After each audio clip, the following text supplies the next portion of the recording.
Continuer à en parler avec le grand imam de Bordeaux qui est avec nous en direct de Bordeaux, Tarek Oubrou. Bonsoir monsieur. Bonsoir. Vous avez choisi, vous, de participer à la marche contre l'antisémitisme qui était organisée hier à Bordeaux. Est-ce que vous regrettez que vos homologues parisiens n'en aient pas fait de même hier? Écoutez, chacun a ses raisons pour participer, d'autres raisons pour ne pas participer.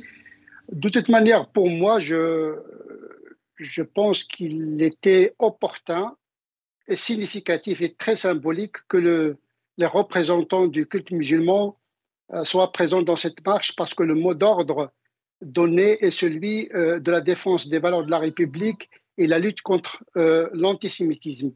Bien sûr, les conditions et les circonstances de cette marche peuvent s'apprêter à des chocs d'interprétation et de perception. On ne peut pas découpler cette marche par rapport à ce qui se passe actuellement à Gaza. Donc, pour beaucoup de musulmans, manifester dans cette marche, c'est une manière indirecte de trahir une cause qu'ils estiment juste et légitime.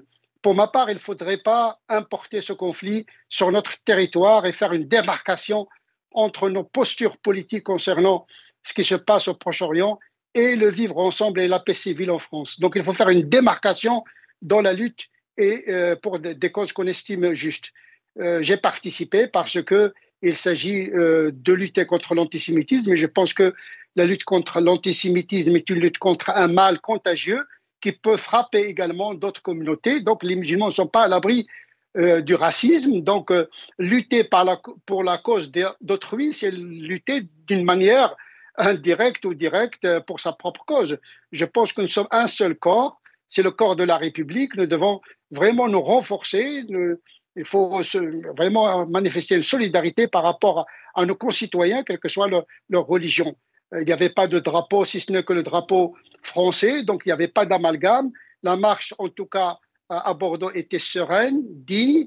Il n'y avait pas de dérapage, il n'y avait pas un mélange entre la politique de l'extrême droite israélienne et les crimes perpétrés par Hamas et ce qui se passe aujourd'hui comme drame à Gaza avec cette manifestation. Donc, il faut faire une séparation mentale entre les deux événements. Il s'agit d'abord de préserver notre société française du racisme et de la violence intrasociétale. Monsieur Emmanuel Macron, tout à l'heure, a demandé aux divers représentants des cultes de s'adresser et d'avoir un exercice de pédagogie auprès des jeunes pour porter un message d'universalité. Est-ce que c'est ça aussi qui vous a frappé? Il y avait assez peu de jeunes dans les cortèges hier. Est-ce que les jeunes, il y a besoin d'avoir un discours spécifique à leur destination? Je pense que le responsable cultuel, il doit, à travers son discours religieux, participer à la paix civile. Et il ne faut pas mobiliser la religion pour cliver la société. Malheureusement, il y a une lecture haineuse de la religion, alors que la religion est faite pour apaiser le croyant et pour diffuser la paix autour de soi. Une religion n'a pas intérêt à ce qu'il y ait des guerres civiles. On ne peut pas s'adonner à la transcendance, au culte, à la civilisation, à la culture, dans la violence et les guerres.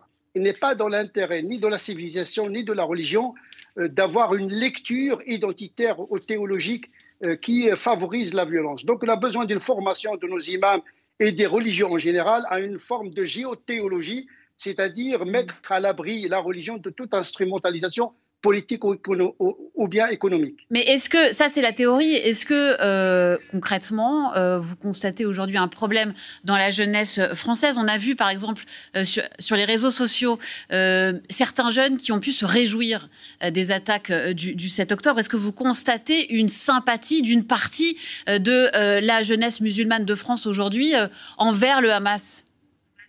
Non madame, ce n'est pas de la théorie. Changer la pensée, c'est changer le comportement.